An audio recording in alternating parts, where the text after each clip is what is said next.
Hello everyone, welcome to UGC Net Gyan Computer Science. I am Jyoti Budhwar. Today we are going to discuss some remaining topics for theory of computation. तो भी हमारे theory of computation subject के कुछ topics रह गए थे जो हमने क्लासेस ली थी उन क्लासेस में, तो उन क्लासेस में जो टॉपिक्स बचे हुए थे उनको हम आज की क्लास में कवर करने वाले हैं। छोटे छोटे टॉपिक बचे हुए हैं आपके सिलेबस पॉइंट ऑफ व्यू से, तो हम उन सभी टॉपिक्स को कवर करेंगे यहाँ पे। तो क्लास में लास्ट तक जरूर बने रहिएगा, और अगर आपने प्रीवियस क्लासेस नहीं देखी हैं तो एक बार प्रीवियस क्लासेस को जरूर देख लें। जो हमने थ्योरी ऑफ कंप्यूटेशन की 4 से 5 क्लासेस हमारी कंप्लीट हो चुकी है। ठीक है, एक क्लास छोटी है, उस दिन नेटवर्क इशू की वजह से क्लास जो है कंप्लीट नहीं हो पाई थी। ठीक है, तो थ्योरी ऑफ कंप्यूटेशन की 5 क्लासेस हैं, इससे पहले वो क्लासेस जरूर देखें, उसमें हमने थ्योरी ऑफ कंप्यूटेशन के मोस्ट इंपॉर्टेंट टॉपिक्स कवर किए हुए हैं। उसके साथ ही अगर आप में से कोई भी स्टूडेंट चैनल पर न्यू है, चैनल को सब्सक्राइब कर ले, साथ में बेल आइकन को प्रेस जरूर करें ताकि आपको अपकमिंग क्लासेस की नोटिफिकेशन मिलती रहे। और please press the like button and share with your friend. इसके साथ ही आप सभी स्टूडेंट्स टेलीग्राम ग्रुप को ज्वाइन कर सकते हैं। टेलीग्राम ग्रुप है यूजीसी नेट ज्ञान कंप्यूटर साइंस। दो टेलीग्राम ग्रुप है, यूजीसी नेट ज्ञान कंप्यूटर साइंस जो हमारा यूट्यूब चैनल नेम है, सेम नेम से टेलीग्राम ग्रुप है, और दूसरा है HPSC PGT कंप्यूटर साइंस जो सिर्फ और सिर्फ HPSC वाले बच्चों के लिए। तो आप इनमें से कोई भी टेलीग्राम ग्रुप ज्वाइन कर सकते हैं। क्लासेस की PDF टेलीग्राम पर ही मिलती है, तो आप PDF के लिए टेलीग्राम ज्वाइन कर सकते हैं। प्लस साथ में सबसे पहले अपडेशन भी टेलीग्राम पर ही दी जाती है। ठीक है, तो रेगुलर एक्सप्रेशन, रेगुलर ग्रामर तक का हमारा सारा सिलेबस जो है वो डिस्कस हो गया था। उसके अंदर एक टॉपिक बचा था pumping lemma for regular languages. तो इसको भी कर लेते हैं। रेगुलर लैंग्वेज दिया है तो पेपर में पंपिंग लेमा से भी क्वेश्चन आ सकता है। तो pumping lemma for regular languages, regular languages के लिए जो हमारा पंपिंग लेमा होता है वो क्या कहता है, स्टेटमेंट क्या कहती है, और किस तरीके से हम पंपिंग लेमा की हेल्प से रेगुलर लैंग्वेजेस को आइडेंटिफाई करते हैं। तो बेसिकली पंपिंग लेमा का यूज क्या है? This is used to prove that the given language is used to prove that the given language is not a regular is not regular। Basically हम क्या try करने की कोशिश करते हैं? हम फॉल्स प्रूफ करने की कोशिश करते हैं। अगर हमें एक भी स्ट्रिंग ऐसी मिल गई कि जो हमारी हमारी जो लैंग्वेज है वो, जिससे हम डिफाइन कर पाएँ कि जो हमारी लैंग्वेज है वो रेगुलर नहीं है, तो उसमें हमारी पंपिंग लेमा जो है हेल्प करता है। And this theorem is based on it is based on Dirichlet principle, or you can say that pigeonhole principle pigeonhole principle पे बेस्ड होता है, या फिर आप बोल सकते हैं डिरिचलेट्स प्रिंसिपल। ठीक है, अब ये पिजन होल प्रिंसिपल क्या है इसकी अगर हम बात करें, सपोज हमारे पास दो पिजन होल हैं कुछ इस तरीके से, और हमारे पास तीन पिजन हैं, P1,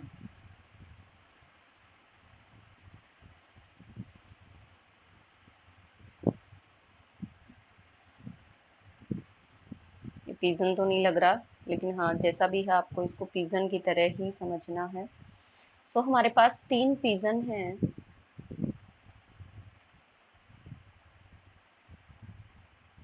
ठीक है, suppose P1, P2 and P3। ये जो तीन पिजन है ये पिजन होल 1 है, ये पिजन होल 2 है, इनमें इनको क्या करना है? डालना है। तो एक पिजन, तो हम क्या कहते हैं, पिजन होल प्रिंसिपल क्या कहता है कि यहाँ पे जो हमारे पास ये दो पिजन हैं, इनमें कम से कम एक ऐसा पिजन होल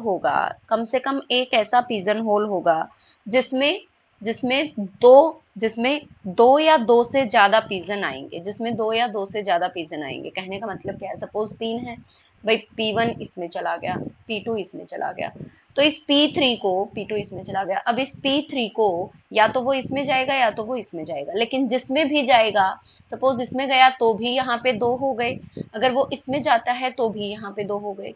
यानी कि पिजन होल प्रिंसिपल क्या कहता है, if there are m pigeon, there are m pigeon and n pigeon hole, अगर हमारे पास m pigeon है और n pigeon hole है, n pigeon hole जहाँ पे m ग्रेटर देन n है, m की वैल्यू क्या है, जो pigeons हैं वो pigeon hole से ज्यादा हैं, then there is at least one pigeon hole, there is at least one pigeon hole, there is at least one pigeon hole containing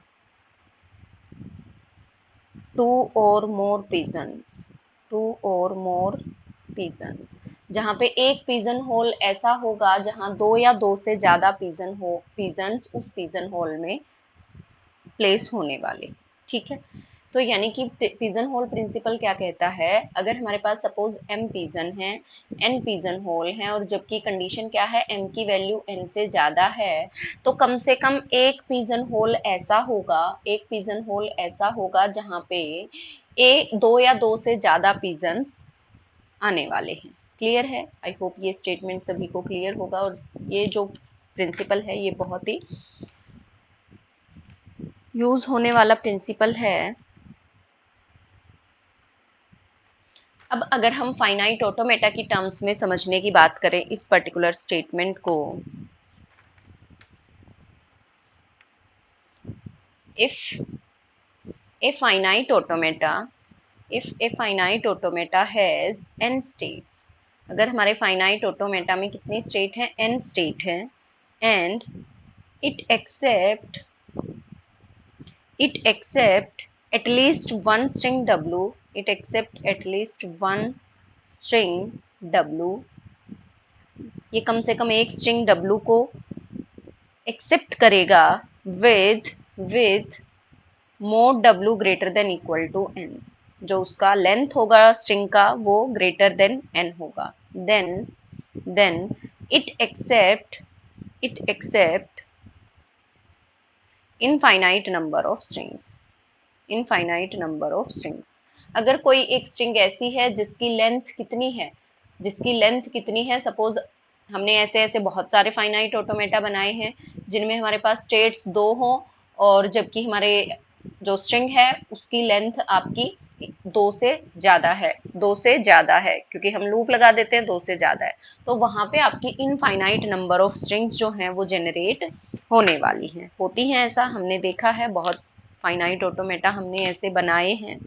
ठीक है, अब जो पंपिंग लेमा की स्टेटमेंट है वो क्या कहती है, स्टेटमेंट फॉर पंपिंग लेमा, जो कि हमें एग्जाम पॉइंट ऑफ व्यू से याद रखनी है, जिसकी हेल्प से हम ये डिफाइन कर पाते हैं कि ये पर्टिकुलर लैंग्वेज जो है हमारी रेगुलर नहीं है। हम नेगेशन प्रूफ कर देते हैं, तो उससे अगर एक भी प्रूफ हमारा नेगेशन प्रूफ हो जाता है तो फिर चाहे कितने भी सही हो, अगर एक गलत मिल गया तो वो स्टेटमेंट हमारी, वो पर्टिकुलर लैंग्वेज हमारी नॉट रेगुलर होने वाली। तो स्टेटमेंट क्या है पंपिंग लेमा के लिए, let L is an infinite regular language, L एक लैंग्वेज है, L is an infinite regular language, L क्या है, एक infinite regular language है, if there is a n number, then we have a string w जो कि belong करेगा L से, with mod w greater than equal to n, जो कि हमने अभी देखा था कि अगर कोई ऐसी लैंग्वेज है जो कि इनफाइनाइट रेगुलर लैंग्वेज है तो उसमें जो स्ट्रिंग होगी उसकी लेंथ जो है उस n नंबर से बड़ी होगी, एंड w किसके इक्वल होगा, w equal to x y z, ये एक्स वाई जेड है क्या, विथ y की जो लेंथ होने वाली है y greater than equal to 1,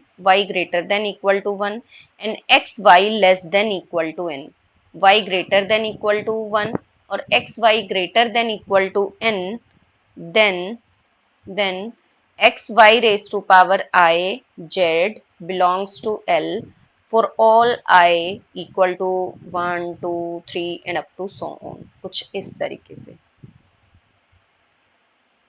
तो ये स्टेटमेंट आपको समझने की ज़रूरत है कि जो W है वो बेसिकली 3 कंपोनेंट में डिवाइड हो गया है। हमारी जो स्ट्रिंग थी वो 3 कंपोनेंट में डिवाइड हो गई है, एक्स वाई जेड, कुछ इस तरीके से।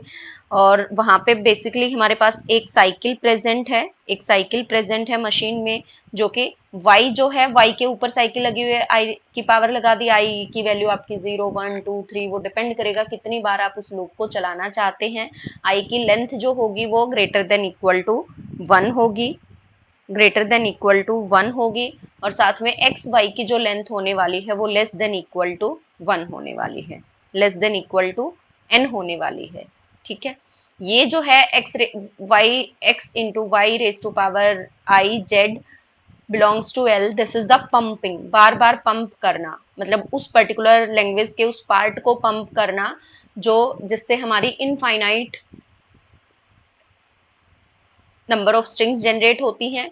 और वो पर्टिकुलर लैंग्वेज भी जो हमारी है वो गिवन लैंग्वेज जो है जिससे जिसको हम प्रूव कर पाते हैं कि ये लैंग्वेज कैसी है, इनफाइनाइट रेगुलर लैंग्वेज है, इनफाइनाइट रेगुलर लैंग्वेज है। और अगर लैंग्वेज इनफाइनाइट रेगुलर लैंग्वेज है तो ये कंडीशन हमारी वॉयलेट नहीं होने वाली है। इसको हम समझते हैं एक 2 प्लेयर गेम की हेल्प से समझते हैं, बट क्वेश्चन जो है कुछ इस 2 प्लेयर गेम से तो नहीं आता है। बस वो 2 प्लेयर गेम जो है वो एक ओपोनेंट होता है आपका, तो उसमें बेसिकली आप कोशिश करते हैं ओपोनेंट को हराने की। अगर वो हार जाता है दैट मीन्स आपकी जो लैंग्वेज है वो रेगुलर नहीं है, आप जीत गए हैं। ठीक है, तो कुछ इस तरीके से होता है। अगर मैं सिंपली यहाँ पे कुछ एग्जांपल्स लूँ जो हमारे रेगुलर या नॉन रेगुलर के हैं, तो आप इन एग्जांपल्स को देख सकते हैं। For example, all finite language are regular, all finite language are regular. क्या सभी फाइनाइट लैंग्वेज रेगुलर होती हैं? जी हाँ, अगर वो फाइनाइट है तो रेगुलर होगा। सपोज लैंग्वेज दिया है a raise to power n b raise to power n such that 0 less than equal to n less than equal to 10 raise to power. अब क्या ये फाइनाइट है? जी हाँ, फिक्स कर दिया है। फाइनाइट है तो कैसी होगी? रेगुलर होगी। फाइनाइट है तो कैसी होगी? रेगुलर होगी। ठीक है, वहीं पे l a raise to power n b raise to power n such that n greater than equal to 0। क्या ये फाइनाइट है? जी नहीं। कैसी है? इनफाइनाइट है। और इनफाइनाइट है तो हम क्या कहेंगे? नॉन रेगुलर और नॉट रेगुलर, यानी कि ये रेगुलर नहीं है, CFL है हमारी। एल एक लैंग्वेज है, a raise to power n such that n is a 3 digit prime number. n is a 3 digit prime number. n क्या है? 3 डिजिट प्राइम नंबर है। तो कैसी है ये? फाइनाइट है। फाइनाइट है तो रेगुलर होने वाली है, फाइनाइट है तो रेगुलर लैंग्वेज होगी। और अगर सिंपली हमारी लैंग्वेज कुछ इस तरीके से होती, a raise to power n such that n is prime, simply बोला है आपको n जो है वो प्राइम है। अब यहाँ पे कंडीशन थी कि 3 डिजिट का, 3 डिजिट तक आप काउंट कर सकते हैं, फाइनाइट है। तो यहाँ पे हमारी लैंग्वेज क्या हो जाएगी? इनफाइनाइट। और इनफाइनाइट है तो वो नॉट रेगुलर होगा। ठीक है, तो ये कुछ एग्जाम्पल थे हमारे रेगुलर और नॉन रेगुलर लैंग्वेजेस के।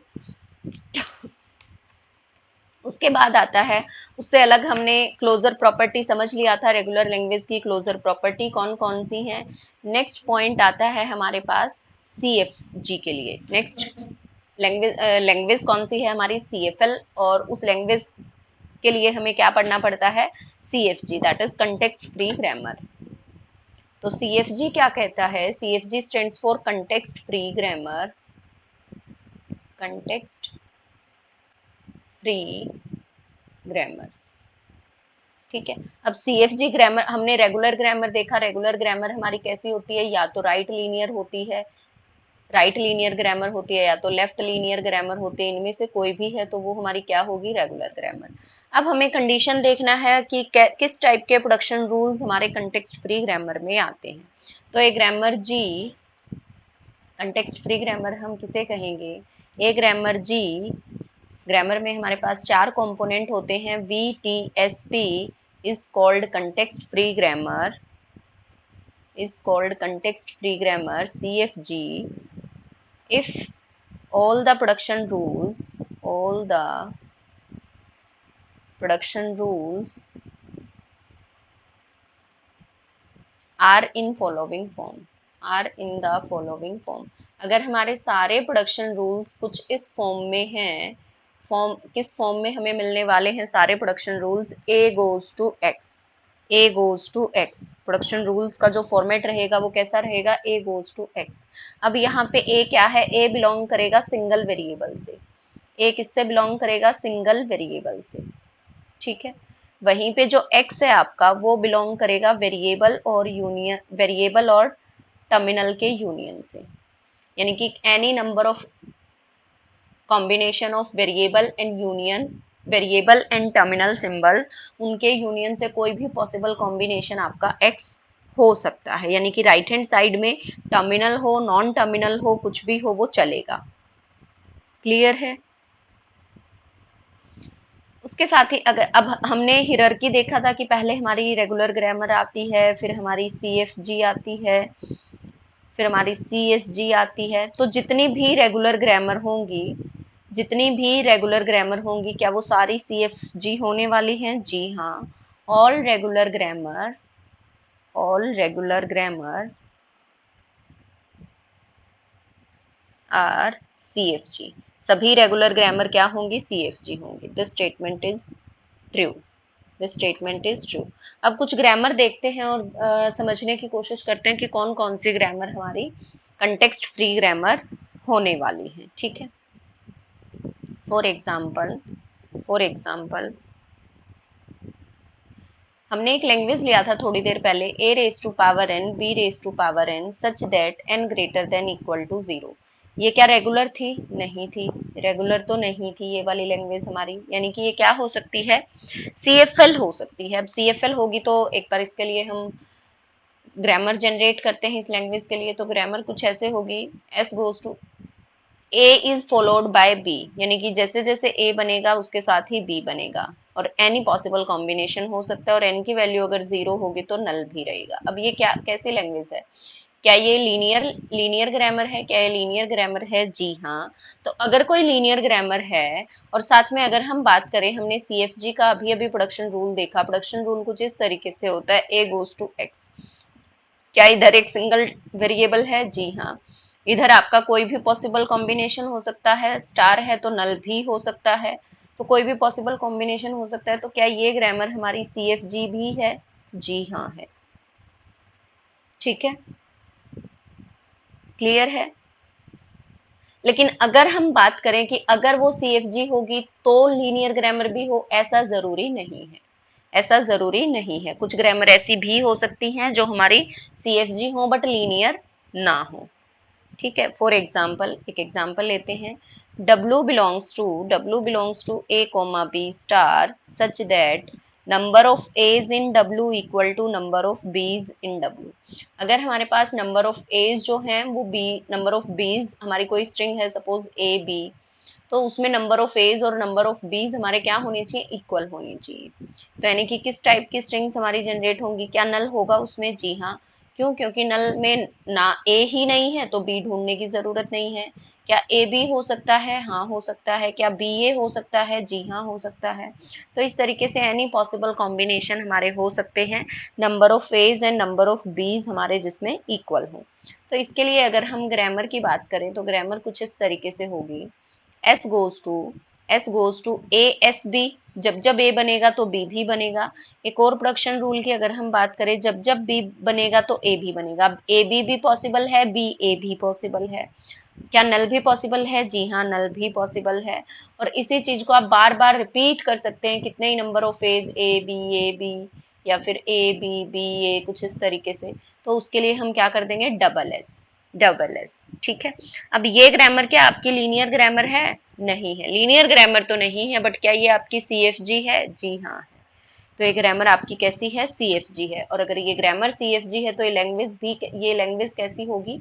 CFL, context free language. Clear है। एक दो और एग्जाम्पल लेते हैं और ग्रामर लिखने की कोशिश करते हैं। फॉर एग्जाम्पल लैंग्वेज दी है हमें, A raise to power n, B raise to power n, C raise to power m such that n greater than equal to 0 and m greater than equal to 0। ठीक है, अब यहाँ पे क्या हो गया, 3 पावर है, 3 पावर है, लेकिन 3 में से 2 आपकी एक जैसी हैं और एक अलग है। इसको आप क्या कंसीडर कर लो, सपोज इसको हमने ए मान लिया, क्योंकि जब जब ए बनेगा तो बी भी बनेगा, और इसको हमने बी से कंसीडर कर लिया, यानी कि हमने सबसे first production rule S goes to a B.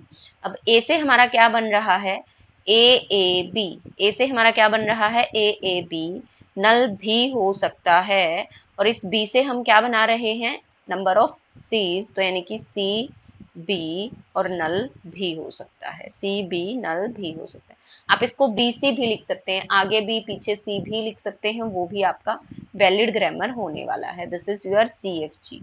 ये कैसी है, सी एफ जी है, और अगर ये सी एफ जी है तो ये लैंग्वेज कैसी होगी, सी एफ एल।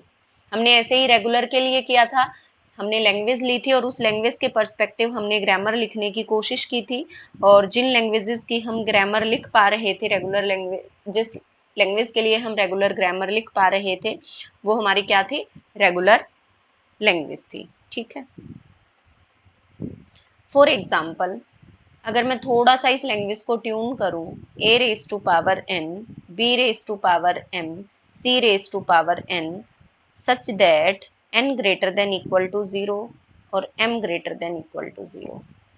अब इसके लिए ग्रामर की अगर हम बात करें तो कैसे होगा, अब यहाँ पे पावर कैसे हैं, अल्टरनेट पावर्स हैं, a raise to power n, c raise to power n, ये दोनों सेम है, यानी कि हम जब भी बनाएंगे इन दोनों को एक साथ बनाएंगे, और हमेशा कोशिश करनी है बाहर से अंदर की तरफ आना है, यानी कि पहले आपको बाहर वाली जो हमारी स्ट्रिंग्स, जो हमारी टर्मिनल सिंबल लिए हैं उनको कंस्ट्रक्ट करें, फिर अंदर आए, अंदर से बाहर नहीं जा पाओगे। तो सपोज हम लेते हैं S, S goes to, S से हम क्या बनाएं, ए एस सी, जब जब ए बनेगा तब तक सी बनेगा, और इस ए से फिर हम इस एस से, ये जो एस है इससे हम क्या ले लेते हैं साथ में, एस गोज टू ए, ये क्या है हमारा यूनिट प्रोडक्शन, ये हमने लास्ट क्लास में समझा था, ये क्या है, unit production. Unit production basically हमारी क्या हेल्प करता है, ऑर्डर को मेंटेन करने में, क्योंकि इस एस से हमें क्या बनाना है, अगर हम डायरेक्ट एस से बी बना देंगे, अगर हम डायरेक्ट इस एस से बी बना देंगे तो आपकी कुछ स्ट्रिंग ऐसी होंगी जो कि इस लैंग्वेज से एक्सेप्ट नहीं होती होंगी, और फिर भी इस ग्रामर से आपकी एक्सेप्ट हो जाएंगी।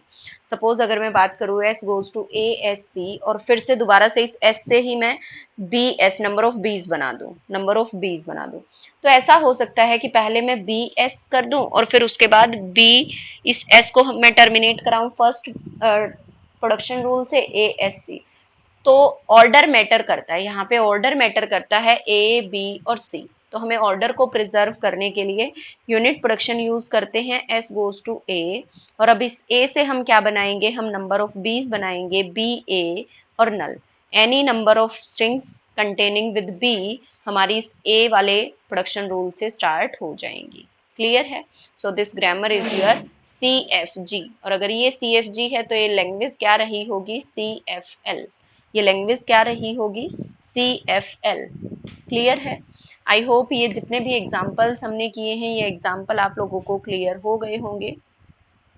फिर भी किसी स्टूडेंट को कहीं पे डाउट है देन पूछेंगे, कमेंट सेक्शन में कमेंट करके पूछेंगे, और उससे अलग मैं आपको कुछ लैंग्वेज दे रही हूँ जिसको आप खुद से ट्राई करेंगे उनकी ग्रामर जनरेट करने के लिए। तो ये होमवर्क क्वेश्चन है, इन क्वेश्चंस के आंसर भी आप मुझे कमेंट सेक्शन में कमेंट करेंगे। a raised to power m such that b raised to power n, c raised to power n and d raised to power m such that m greater than equal to 0 n greater than equal to 0। ठीक है, कुछ ऐसी हमारी grammar है, कुछ ऐसी हमारी grammar है, तो इसको हम कैसे जनरेट कर सकते हैं। अब ये देखना है आपको, ए और डी को पहले बनाना है, फिर आपको बी और सी को बनाना है, तो इसको माइंड में रखते हुए आपको इस ग्रामर को जनरेट करना है। सेकेंड लैंग्वेज क्या दी है हमें, a raise to power m, b raise to power n, c raise to power p such that n greater than equal to m, n greater than equal to m and p greater than equal to 0। तो यहाँ पे देखना है A B, जो आपका n है वो m से बड़ा या बराबर हो सकता है, p अलग से बनेगा। ठीक है, p आपका अलग से बनेगा।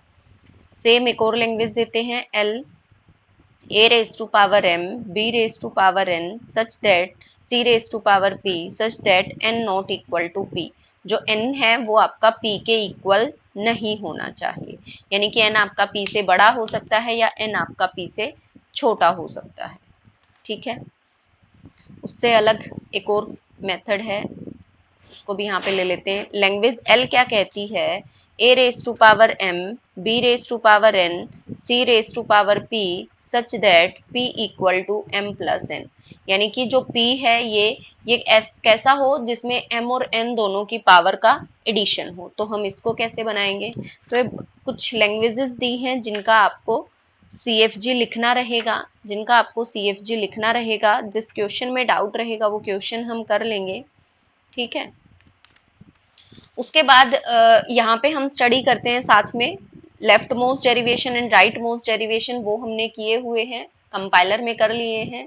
लेफ्ट मोस्ट डेरिवेशन भी आपको बता दिया था, राइट मोस्ट डेरिवेशन भी आपको बता दिया था।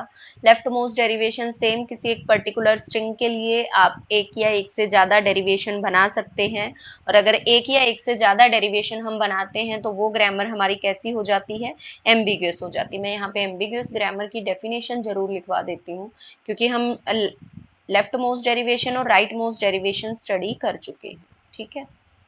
जो हमने पढ़ लिया है उसको आप वहां से रीड आउट करेंगे तो आपको समझ आ जाएगा। ए ग्रामर जी जिसके अंदर 4 कंपोनेंट हैं VTSP इज नॉन एज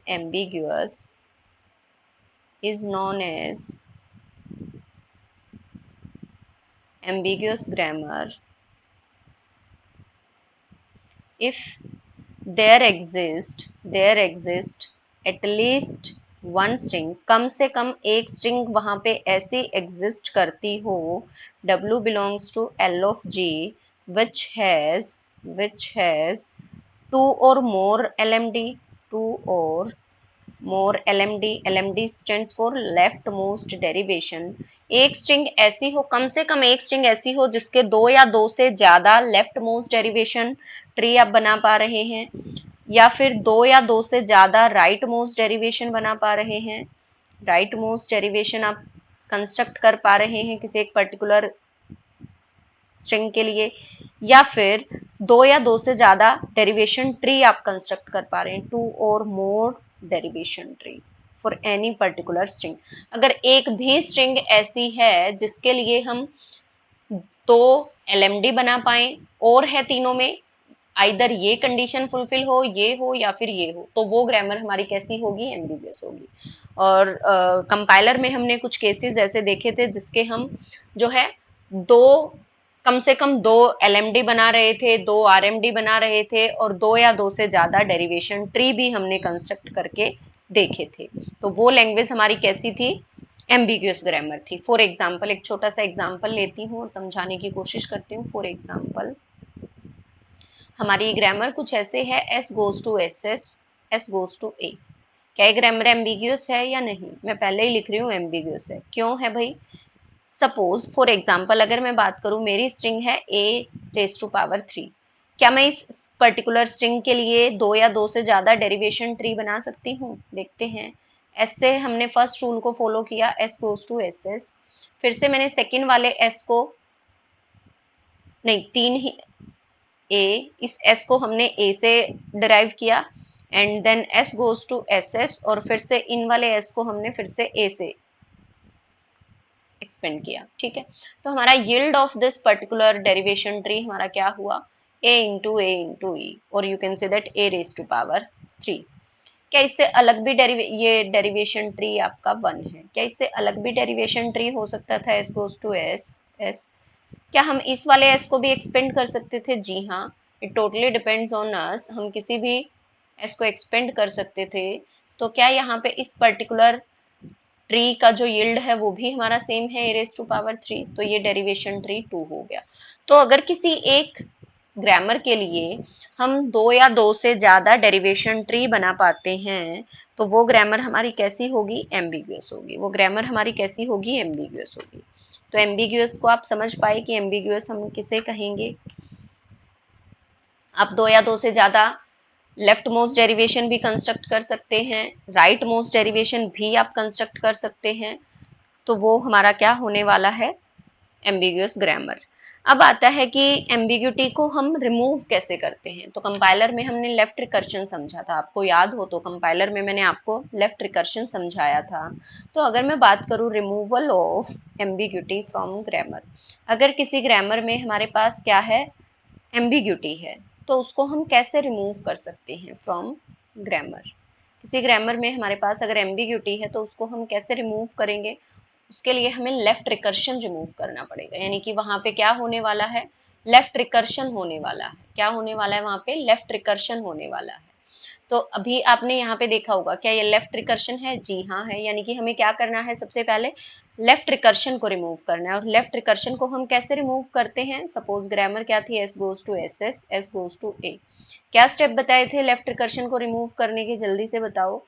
जहां पे लेफ्ट रिकर्शन है उससे दूसरे प्रोडक्शन रूल को लेंगे, एस गोज टू ए, और साथ में एक नया नॉन टर्मिनल सिंबल एसोसिएट करेंगे, वेरिएबल एस डैश, और उस नए वेरिएबल सिंबल से हम नया प्रोडक्शन रूल स्टार्ट करेंगे। और फिर जहां पे लेफ्ट रिकर्शन था उसको छोड़ के जो बाकी आपका पार्ट बच गया है उस रूल के राइट हैंड साइड में, वो लेंगे एस, और साथ में राइट रिकर्शन एसोसिएट कर देंगे एस डैश, और साथ में नल एसोसिएट कर देंगे। This is free from left recursion, free from left recursion. तो लेफ्ट रिकर्शन कैसे करते हैं ये हमने पहले बहुत बार स्टडी कर चुके हैं हम, ठीक है। तो आई होप लेफ्ट रिकर्शन कैसे रिमूव हो पाता है वो आप लोगों को पता होगा।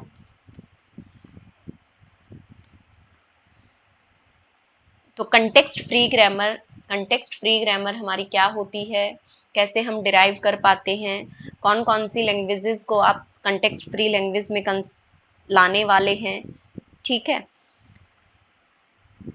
तो कंटेक्स्ट फ्री ग्रामर से रिगार्डिंग हमारा जो इम्पोर्टेंट पॉइंट्स थे वो यहाँ पे कवर हो गए हैं। उसके बाद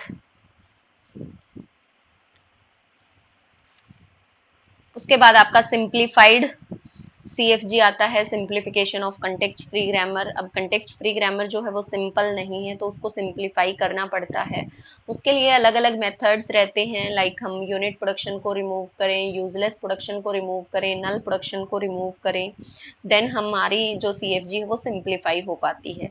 उसी के बेसिस पे हम नॉर्मल फॉर्म्स में कन्वर्ट कर पाते हैं। सपोज CNF और GNF की अगर हम बात करें तो वहाँ पे हमारी जो ग्रामर है वो सिंप्लीफाइड होनी चाहिए। वहाँ पे हमारी ग्रामर कैसी होनी चाहिए, सिंप्लीफाइड होनी चाहिए। उससे अलग एस ग्रामर है, एस ग्रामर है, and then push down automata भी आप स्टडी कर सकते हैं। और लास्ट में बचा है आपका रिकर्सिव लैंग्वेज और रिकर्सिव इन्यूमरेबल लैंग्वेज। तो 2-3 पॉइंट और बच गए हैं, उन पॉइंट्स को हम अगेन फर्दर नेक्स्ट क्लास में डिस्कस करेंगे। आई होप यहाँ तक के हमने जो भी पॉइंट्स डिस्कस किए हैं वो आप लोगों को क्लियर आउट हो गए होंगे। फर्दर कहीं पे किसी स्टूडेंट को कोई डाउट है देन पूछेंगे कमेंट सेक्शन में कमेंट करके। एंड अगेन आज के लिए इतना ही, मिलेंगे नेक्स्ट क्लास में नेक्स्ट टॉपिक के साथ, नेक्स्ट इंपॉर्टेंट क्वेश्चंस के साथ। तब तक के लिए सभी स्टूडेंट्स को thank you so much and all the very best.